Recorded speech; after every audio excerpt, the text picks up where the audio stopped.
ఏంటి hair style అప్పుడే మార్చేస్తే ఎలాగండి? ఇంకా ట్రెండ్ ఇప్పుడు స్టార్ట్ అవుతోంది అనుకుంటుండగా మళ్ళీ కొత్తగా దర్శనం ఇస్తున్నారు మాకు. ఊరినే అది 1 year నుంచి మొయ్యలేక ఒక 1 kilo జుట్టు వచ్చింది, తీసా. కానీ ఎంత రిఫ్రెషింగ్గా ఉంది తెలుసా మీ లుక్ యాక్చువల్గా. అంటే ఈ మధ్య ఎక్కడ చూసిన అబ్బాయిల హెయిర్ స్టైల్స్లో ఈ ట్రిమ్మింగ్ ఎంత ఎక్కువైపోయింది కదా. That bushy. అందుకే 1 year భరించి ఇంక ఓపిక లేక ఇంకా ఫస్ట్ ఎలాగో టాపిక్ వచ్చింది దాని గురించి మాట్లాడదాం.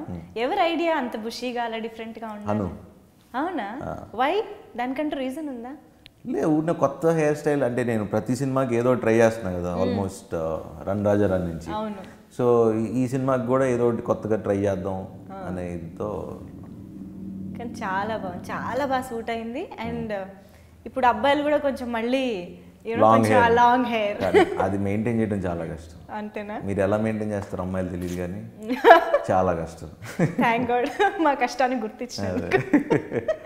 యా, బట్ ఎస్, మీరు సాయి పల్లవి, అను రాఘవపూడి గారు ఈ కాంబినేషన్ వింటేనే మాకు ఒక ఎక్స్పెక్టేషన్ తెలియకుండానే పెరిగిపోయింది. అంటే అను గారు చేసిన previous love story Krishnagadi, Veeraprema Gatha కానీ, మీ లవ్ స్టోరీస్ కానీ, yeah of course, and Sai Pallavi Fidaa కానీ, ఇలా ఎవరికి వాళ్ళకే ఒక యూనో ఆల్రెడీ మంచి ఇంపాక్ట్ అనేది ఆడియన్స్ మీద క్రియేట్ చేసేసుకున్నారు కాబట్టి ఆ కాంబినేషన్కి ఒక పెద్ద వాల్యూ ఏర్పడిపోయింది. సో మీరు అను గారితో సినిమా అనగానే మీరేమి ఎక్స్పెక్ట్ చేశారు? ఆయన ఎలా వచ్చారు? అంటే ఫస్ట్ అంటే సినిమా చేద్దామని ఎప్పటి నుంచి అనుకుంటున్నాను అను నేను. బట్ తను వచ్చి వీ హ్యాడ్ ఒక డిస్కషన్స్ జరుగుతూ ఉన్నాయి, అంటే ఏ సినిమా చేద్దాం ఇది అని. తను ముందు వచ్చి ఒక 3 యాక్షన్ స్టోరీస్ చెప్పాడు, మొత్తం వైలెన్స్ యాక్షన్ కొంచెం ఆ టైప్లో. వద్దు బాబా ఇప్పుడు లవ్ స్టోరీ చేయాలని ఉంది మీతో అంటే, సో తను ఒక లవ్ స్టోరీతో వచ్చాడు. దాని తర్వాత నువ్వు లవ్ స్టోరీ ఏది చెప్పు ఏదైనా చేస్తా అన్నప్పుడు. సో దెన్ తను అనుకుని ఈ కేమ్ అప్ విత్ పడి పడి లేచే మనసు. ఇమీడియట్గా ఐ సెడ్ yes అంతే.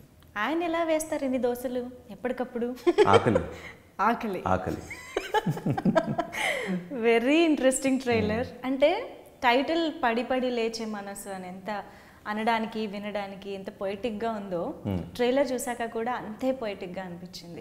ఒక దృశ్య కావ్యం అంటారు కదా, డెఫినెట్గా అలాంటి పదాలు యాప్ట్ ఈ ట్రైలర్కి. అంటే చాలా న్యాచురలిస్టిక్గా తీయటానికి ట్రై చేశాను. Because Hanu is little poetic, కొంచెం ఎక్కువ ఈవెన్ పాటలో ప్రణయంలోను.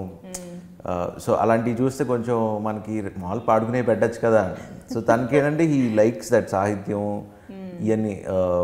సో దట్ తనకి ఏంటంటే ఆ తెలుగు కల్చర్ మనకి ఉండాలి ఇంకా. సో ఎందుకంటే ఇలాంటి డైరెక్టర్ లేకపోతే మనకి ఇంకా అది కూడా ఉండదు. అంటే అన్ని రకాల ఫిల్మ్స్ రావాలి, అంటే వాళ్ళు ఈ ఉండాలి అవి ఉండాలి. సో ఆ సాహిత్యం లేకపోతే నేను హనుని ఎప్పుడు మన తెలుగు మణిరత్నం అంటాను. ఎందుకంటే తనకున్న విజన్ ఎవరికి, నేను ఇంతమందితో పనిచేశాను కదా, so I never seen such a wonderful director technician. అంటే తన యాక్ట్ చేయించుకునే విధానం కానీ, సీన్ రాసే విధానం కానీ, డైలాగ్స్ కానివ్వండి, వెరీ స్వీట్ అండ్ సింపుల్ ఉంటాయి. నీకు ఏది ఒక ఒక పెద్ద ఒక లెక్చర్ పీకుతున్నట్టు కానీ అలా ఏమి ఉండదు. నీకు సినిమా కూడా మేకింగ్ కూడా ఎప్పుడు చూసినా ఓ ఇది ఒక సీను అలా ఉండదు తనతో ఉన్నప్పుడు. So it will be more చాలా న్యాచురల్ స్పేస్లోకి తీసుకెళ్ళి వదిలేస్తాడు అనమాట మమ్మల్ని. కొంచెం నేను సాయిపల్లి బాగానే టార్చర్ పెట్టాం, బట్ యా దాని రిజల్ట్స్ అన్నీ సినిమాలో కనబడుతుంది. ఓకే, సో స్టోరీ అనుకున్నప్పటి నుంచి Sai Pallavi was the only choice? Sai Pallavi was the only choice. Why? We needed good actress. ఎందుకంటే లవ్ స్టోరీకి మెయిన్ ఎప్పుడు మనకి మంచి లవ్ స్టోరీ వచ్చి ఎప్పుడు ఎనీ టైం చూసుకున్నా ఇద్దరు పేరు వర్కౌట్ అవ్వాలి. ఒక మంచి యాక్టర్ నుండి ఒక మామూలు యాక్టర్ లేకపోతే అందమైన లేకపోతే ఒక గ్లామర్ హీరోయిన్ తీసుకొచ్చి పెట్టిన లవ్ స్టోరీకి యూ డోంట్ ఓన్ ఇట్ చూసినప్పుడు కానీ చేసినప్పుడు కానీ. So you should own each other as actors also. So we wanted somebody who can act really well. Okay. So అందుకనే we took Sai Pallavi. Wow. And Sai Pallavi ఇంకా అసలు మనం చెప్పక్కర్లేదు, ప్రేమం నుంచే ఆ అమ్మాయి ఫాలోయింగ్ ఇక్కడ స్టార్ట్ అయిపోయింది తెలుగులో. బ్రిలియంట్ యాక్ట్రెస్, అసలు తన గురించి మనం చెప్పవసరం లేదు. అవును, సీన్లు కూడా నాకు కొన్నిసార్లు ఆశ్చర్యం వేస్తుండే తను సీన్లో సినిమాల్లో చూసేటప్పుడు. అంటే తను ఆ సీన్ని ఎంత ఓన్ చేసుకుంటుంది, ఎలా మార్చుకుంటుంది, ఆ న్యాచురాలిటీ ఎందుకు వస్తుందని నాకు అంటే కొన్ని అర్థం కాదు కదా చూస్తే, వర్క్ చేస్తే తప్పితే. So I felt like oh అమ్మా ఇంత డీటెయిలింగ్ వెళ్తుందా అమ్మాయి అని. So I was literally surprised. ఎందుకంటే హీరోయిన్స్లో అంత generally you don't see that kind of involvement. So that's very good as actors when somebody you see other people. So that's very nice to see someone, ఒక అమ్మాయి కూడా అంత involve అయ్యి సీన్లో involve అయ్యి నేను ఇలా చేస్తా అలా చేస్తా అనడం అనేది ఇట్స్ గిఫ్ట్. తెలుగు కూడా శుభ్రంగా వచ్చేసింది కాబట్టి ఇంకా బాగా ఓన్ చేసేసుకుని. అండ్ ఎప్పుడైనా ఏదైనా సీన్ ఏదైనా షార్ట్కి సంబంధించి పక్కన ఉన్నది సాయి పల్లవి కాబట్టి ఇంకా బాగా మనం చేయాలా అలా ఏమైనా అనిపించింది? అలా ఏం లేదు. అంటే ఇన్ఫ్యాక్ట్ అంటే మేమిద్దరం ఎప్పటికప్పుడు మార్చేస్తూ ఉన్నాం సీన్లు. అవునా? హనుని అడిగితే చెప్తాడు కంప్లైంట్స్ లిటరలీ. సో పొద్దున వచ్చి స్టార్ట్ చేస్తాం, ఒక 2 షాట్లు చేసేస్తాం సీన్ని. చేసిన తర్వాత ఇద్దరం కూర్చుని ఇది కాదు కదా ఇంకేమైనా చేద్దాం మేము ఇద్దరం ప్రాక్టీస్ చేసుకుంటూ ఉంటాం ఎక్కడో పక్కన. మా ఓన్ స్క్రిప్ట్ చేసేసుకుంటూ ఉంటాం. హను వచ్చి ఏంటి ఏం చేస్తున్నారు అని వస్తాడు. వచ్చి ఓకే ఇప్పుడు ఏంటి ఇది బాగుంది కదా అంటాడు, అందుకే చూస్తున్నాం అంట. ఇప్పుడు నేను సీన్ మళ్ళీ మొదటి నుంచి తీయాలా, తీస్తే బెటర్ ఏమో అంటే అక్కడికి యూస్ టు ఇంప్రూవైజ్ అండ్ చేసుకునేవాళ్ళం. సో మా ఇద్దరికి ఏంటంటే అక్కడికి వచ్చేదాకా కూడా తను కొరియోగ్రాఫ్ చేసుకోవడానికి లేదు. సో ఈ షాట్ ఇలా పెట్టాలి ఇలా తీయాలని. సో మా కెమిస్ట్రీ బట్టి తను యూస్ టు మళ్ళీ అక్కడికక్కడ చేంజెస్ చేసుకునేవాడు. సో అందుకని it look very natural cinema కూడా, ఒక సీన్ లాగా ఉండవు. అంటే నేను ఈ క్వశ్చన్ ఎందుకు అడిగానంటే మోస్ట్లీ సాయి పల్లవి ఇప్పటివరకు చేసిన సినిమాలన్నింటిలో కూడా తను కొంచెం ఎక్కువ షైన్ అవుతూ ఉంటారు. యూనో సాయి పల్లవి ఎక్కువ కనిపించడం కానీ డిపెండ్స్. అంటే ఫిదాలో it was more that kind of a character. ఎందుకంటే అమ్మాయి తనది ఎక్కువ hyper energetic and it the story is about her. So depends on film. అంటే ఫిలిం బై ఫిలిం మారుతూ ఉంటుంది కదా. సో అన్ని సినిమాలు అలానే ఉండదు. సో ఎంసీఏ చూస్తే ఇట్ వాజ్ నాట్ అంత సాయి పల్లవి అని కాదు. It's about every depends on film. And it's nothing wrong. తను కొంచెం ఎక్కువనా తక్కువనా it doesn't really matter. Okay, ఇంత విశాల హృదయం ఇది. అంటే సినిమా వర్కౌట్ అవ్వాలి అల్టిమేట్లీ. ఓకే, నాది ఎక్కువ తనది ఎక్కువ అని పాయింట్ కాదు. అంటే ఈ సినిమాలో ఎలా ఉంటుంది ఇప్పుడు మాకు టీజర్ చూసినప్పుడే అనిపించేసింది, టీజర్ చూసినప్పుడే అనిపించింది కొంచెం డామినెంటే ఏమో అని ఈ క్యారెక్టర్ అనేసి. తను డెఫినెట్గా డామినెంట్ అంటే అక్కడే అర్థమైపోయింది హౌ కమాండింగ్ షీ ఇస్. కానీ అదే సినిమా సూర్య అనేది బేసిక్లీ నాకు హను చెప్పినప్పుడు సూర్యుడు ఎప్పుడు ఉంటాడు. సో అలానే సూర్య ప్రేమ ఎప్పుడు ఉండదు. సో తను ఎన్నిసార్లు ఎన్ని రకాలుగా కొత్తగా ప్రేమిస్తాడు అనేది సినిమా. సో ప్రతిరోజు కొత్తగా ప్రేమించగలగాలి అనేదే కాన్సెప్ట్. ఈవెన్ మన ఇంట్లో కానీ అమ్మతో కానీ నాన్నతో కానీ ఈ ఫ్రెండ్స్తో కానీ you take them for granted. So ప్రతిరోజు కొత్తగా ప్రేమించడం అనేది ఒక అదృష్టం. సో అది చేయగలిగితే చాలా బాగుంటుంది. అది ఐ నో అది చేయలేము కాబట్టి సినిమాలుగా చేసి చూపిస్తాం. అనురాగపుడితో వర్క్ చేసి మీకు కూడా కవిత్వం వచ్చేస్తుందండి మాట. ఎక్కువ 1 year నుంచి ట్రావెల్ చేస్తాను కదా, అందుకనే వస్తుంది. కానీ డైలాగ్స్లో అంటే మీరు ఎంత ట్రై చేసినా కూడా హను గారి డైలాగ్స్ వచ్చేటప్పటికి కొంచెం మీరు అన్నట్టు ఆ తెలుగు స్పష్టంగా అండ్ మంచి లవబుల్ వర్డ్స్ వేసి చాలా బాగా రాస్తుంటారు. అండ్ అవి ఆ ఫీల్ని క్యారీ చేస్తూ యాజ్ ఇట్ ఈస్ వర్డ్స్ కూడా చెప్పాల్సి ఉంటుంది కదా. అంటే ఆ ఫీల్ తీసుకురావడంలో మీరు ఎంతవరకు మీ కాంట్రిబ్యూషన్ ఎంతవరకు ఉంటుందండి? మా కాంట్రిబ్యూషన్ అంటే చేయాల్సింది చేస్తాం. బట్ అందరూ అనుకుని చేసిందే, పెద్ద కాంట్రిబ్యూట్ చేసేది ఏముంది, సీన్ చదువుకుని చేయటం. అండ్ కోల్కతా బ్యాక్ డ్రాప్ చాలా డిఫరెంట్గా ఉంది. And Sai Pallavi in Bengali style sari మాకైతే భలే నచ్చింది. వై అంటే ఏదైనా డిఫరెంట్గా ఉండాలి అనేనా, లేదా is there something to do with Kolkata in the film? అంటే బ్యాక్ డ్రాప్ కొంచెం మనం ఇక్కడైతే ఆల్రెడీ చూస్తున్నాం. సో కొత్త ఎక్స్పీరియన్స్ ఇవ్వచ్చు ఆడియన్స్కి, ఒక కొత్త విజువల్స్. ఎందుకంటే లవ్ స్టోరీలో కొత్త లవ్ స్టోరీ అని ఏమి ఉండదు. లవ్ స్టోరీస్ అన్నీ ఒకటే. So the way we deal with it అనేదే పాయింట్. సో డిఫరెంట్ కదా, పెద్ద కథ అని నేను చెప్పను, కానీ ఒక మంచి స్వీట్ మూమెంట్స్ ఉన్న కథ. సో పడి పడి లేచే మనసు is about a very honest love story. So దానికి ఒక బ్యాక్ డ్రాప్ ఉంటే బాగుంటుంది, కోల్కతా, నేపాల్. సో అందుకని అలా పెట్టామే తప్పితే పెద్ద కోల్కతాలోనే చేయాలని రూల్ అండి. వీ వాంటెడ్ ఆడియన్స్కి ఒక కొత్త ఇది ఇవ్వాలని. టైటిల్ ఎవరిది? పడి పడి లేచి మనసు అనే ఐడియా అయిందేనా? అంటే how is it related to the film అని? అది సినిమా చూస్తే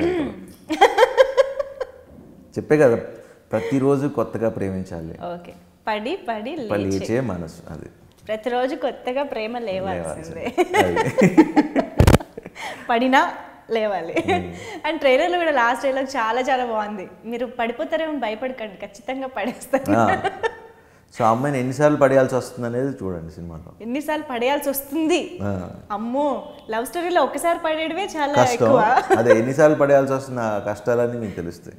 ఓకే, కానీ ఎప్పుడైనా లవ్ స్టోరీలో హీరోయిన్ క్యారెక్టర్ చాలా లవబుల్గా మనం ఓన్ చేసుకునేలాగా ఉంటేనే ఎవరైనా ఆ ప్రేమ కథని ప్రేమిస్తారు. కరెక్ట్. సో అసలు సాయి పల్లవి క్యారెక్టరైజేషన్ ఏంటి, ఎలా ఉంటుంది? సాయి పల్లవిని తిట్టుకుంటారు, నన్ను అయ్యో పాప అనుకుంటా. అరే ఇలా సూర్య లాంటి ఒక మంచి బాయ్ ఫ్రెండ్ ఉంటే బాగుండు కదా అనుకుంటా. సాయి పల్లవికి ఇంత తిక్క, ఇంత తింగరా, ఇంత తిక్క, ఇంత తింగరదా అని అనుకుంటారు సినిమాలో. Okay, very interesting. కానీ అయినా మేము సాయి పల్లవిని ప్రేమిస్తూనే ఉంటాం. అసలు నేను మార్చుకుంటాను. ఓ ఇక్కడ సాయి పల్లవి కాదేమో, అంటే క్యారెక్టర్ నేమ్ కదా వైశాలి. వైశాలి, యా వైశాలిని తిట్టుకుంటారు. వైశాలిని తిట్టుకోరు, అదొక మురిపం అంతే. అమ్మాయిలు కాదనాలి, మేము వెంట పడాలి, అదే లైఫ్. ఓకే, ఎస్ మీరు అన్నట్టు లవ్ స్టోరీస్ మనం ఎప్పటి నుంచో సిన్స్ ఏజెస్ మనం చూస్తూనే ఉన్నాం కదా. మీరు కూడా చాలా మంచి లవ్ స్టోరీస్ చేశారు. సో ఈ పడి పడి లేచే మనసు, లవ్ హేట్, హేట్ లవ్, ఇది అన్నిట్లోనూ కామన్గా ఉంటున్నా ఇందులో స్పెషాలిటీ ఏంటంటారు? What is the difference from other films? Just giving love. Okay, every time ఒక మనిషి ఎంత ప్రేమించగలడు, ఇంత ప్రేమించగలరా అనేది వస్తుంది. ఓకే, అండ్ తనకున్న కాన్ఫ్లిక్ట్ వల్ల తను ఎలా దూరం చేసుకున్నాడు, హౌ సూర్య దూరం చేసుకున్నాడు అనేది ఉంటుంది. కానీ ఆ సీన్స్ అండ్ యూనో మీరు ఫాలో అవుతున్నట్టు అమ్మాయి కనిపెట్టి రావడం టీజర్లో ఎస్పెషల్లీ, అరే తెలిసిపోయిందా, ఆ ఎక్స్ప్రెషన్ కూడా ఎంత సటిల్గా. జనరల్గా అరే అనే ఎక్స్ప్రెషన్కి ఏ రేంజ్లో ఇస్తారు, అరే తెలిసిపోయిందా అండి, you are so subtle neat. అంటే అవన్నీ మీకు మీరే దీనికి ఇలా చేద్దాం అనుకుంటారా? అది అందరూ డైరెక్టర్, అది హను ఇన్పుట్ డెఫినెట్గా. అన్నీ అంటే ఈ విషయంలో తనకి అంటే ఇంకో యాక్టర్ని చూపిస్తాడు సినిమాలో. You won't see the Sharwa here, you will see Surya. అసలు దానికి ఆ క్రెడిట్ హనుకే ఇవ్వాలి. Okay, the way he showed me everything దానికి. ఎప్పుడైనా అలా అజ్ఞాత ప్రేమికుడు ఓ యా, అలా మీరు ఎప్పుడైనా ఉన్నారా అజ్ఞాత ప్రేమికుడిగా? ఎవరికైనా అజ్ఞాత ప్రేమికుడిగా ఉన్నానా? లేదనుకుంటా. డౌట్ వచ్చిందంటే ఉండే ఉంటారు. అట్లా తెచ్చుకుంటున్నాను. లేదనుకుంటా. యు ఆర్ నాట్ ష్యూర్ అనుకుంటా. అజ్ఞాత ప్రేమికుడిగా ఉంటానే ఉన్నా యాక్చువల్లీ. లేదనుకుంటా. లేదు ఉన్నానేమో. ఉన్నా. ఓకే, ఇంకా అంతే ఉన్నా. ఇంకా మారుతాయా, ఇంకా వస్తాయా? లేదు, ఎవరికి అనేది రాదేమో. అది చెప్తే అలా అజ్ఞాత ప్రేమికుడికి వాల్యూ పోతుంది కదా. ఓహో, ఇంకా అజ్ఞాత ప్రేమికుడేనా? ఇప్పటికీ అలాగే. Oh my god, who is that lucky గర్లే కదా? హోప్ఫుల్లీ.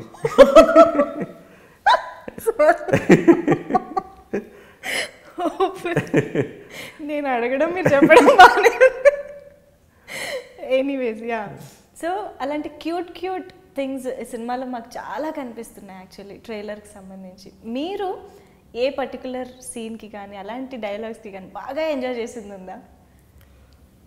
సినిమా అంతా we had good time. So particular scene అని చెప్పలేను, బట్ ఎస్పెషలీ బోట్లో లేకపోతే ట్రైన్లో జరిగే సీక్వెన్సెస్, అమ్మాయి అమ్మటి పడే సీక్వెన్సెస్ అన్నీ ఫెంటాస్టిక్గా వచ్చినాయి అసలు. ఓకే, బాగా రిలేట్ అయ్యి ఉంటారేమో మీ పాస్ట్ ఎక్స్పీరియన్సెస్కి. పాస్ట్ అనే కాదు, బట్ తను ప్రెజెంట్ ఎక్స్పీరియన్సెస్ తను రాసిన విధానం, తను అదే సీన్స్ రాసిన విధానం, ఓకే, సో అవన్నీ కొత్తగా ఉన్నాయి అంతే. అరే ఇలా చెప్పుంటే అప్పుడే వర్కౌట్ అయిపోయేది కదా అని అనుకుని ఉన్నారు. లేదు, సినిమాల్లో వర్కౌట్ అవుతుంది, బయట వర్కౌట్ అవ్వవు కదా. కానీ సినిమా చూసి ఫాలో అవ్వడానికి చాలా మంది రెడీగా ఉన్నారు. రేపు అవుతారు గ్యారెంటీ కదా? డెఫినెట్గా అవుతారు. ఆల్రెడీ స్టార్ట్ అయిపోయాయి యునో దట్ ఫాలో అవ్వడం తెలియకుండా. ఇంకా ఈ డైలాగ్స్తో పడేయడం కూడా స్టార్ట్ అయిపోద్ది. ఏం ఫాలో చేస్తున్నా అది నేనే చెప్పాగా అంటాడు ఎవరన్నా. సో మీరిచ్చే సజెషన్స్ ఏంటి? సినిమాలో ఏవేవి తీసుకొచ్చి అంటారు రియల్ లైఫ్లో అబ్బాయిలు? నేను సజెషన్స్ ఎవరికి ఇవ్వను, నేను తీసుకోను. As a Surya Surya as సూర్య అయితే ప్రతిరోజు కొత్తగా ప్రేమించండి. ఓకే, ఇదొక సూర్యకి ట్యాగ్ లైన్. ప్రతిరోజు కొత్తగా ప్రేమించండి. Okay, very nice. So I think పడి పడి లేచే మనసు ఒక మ్యూజికల్ హిట్ అని ఆల్రెడీ ప్రూవ్ అయిపోయింది. ఎందుకంటే ప్రతి సాంగ్, ఫస్ట్లీ టైటిల్ సాంగ్ బాగా రీచ్ అయిపోయింది కదా, పడి పడి లేచే మనసు అనేది. పడి పడి లేచే మనసు, that's one of my favourite song. ఇదంగానే ఫస్ట్ సినిమాలో అయినది, తను వినిపించింది, అను వినిపించింది అదే. సో ఇంకా దానికి ఆప్షన్ కూడా లేదు. సో వినంగానే we okay, it's a catchy tune. Obviously Vishal Chandrasekhar గారు అను గారి చాయిస్, వాళ్ళిద్దరి కాంబో ఎప్పుడు వర్కౌట్ అయింది కూడా. కేకే కూడా రాశాడు, తన లిరిక్స్ కూడా వండర్ఫుల్ లిరిక్స్. అయితే సాంగ్స్ అన్నీ కూడా మాకు అనిపిస్తుంది, అంటే వింటూ ఉంటే మాంటేజెస్ లాగా, బ్యాక్గ్రౌండ్ స్కోర్ లాగా ఎక్కువ సాంగ్స్ మాంటేజెస్ ఉంటాయి. But I think 2 songs, but ఒక 2 సాంగ్స్ తప్ప మిగతా మాంటేజెస్. పడి పడి ఏమో మీ కోరియోగ్రాఫ్ట్ కదా, మీరు చూసారు కదా. సో అదొకటి షార్ట్, అది బ్యూటిఫుల్ లొకేషన్లో షూట్ చేసాం. ఇంకోటి సెకండ్ హాఫ్లో ఒక ఉరికే చెల్చిలిక ఆ పాట, అది చాలా గ్రాండ్గా తీసాం.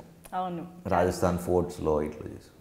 ఐ థింక్ మీ డాన్స్ మూమెంట్స్ కూడా చాలా రోజుల తర్వాత చూస్తాం అనిపిస్తుంది ఆ పాటలో. ఎక్కువ కాదు, కొంచెం. Okay, this film is not అంటే అంత డాన్స్ చేసేసే ఇదే సినిమా కాదు. ఓకే, అయితే మీరు ఇందాక అన్నారు కదా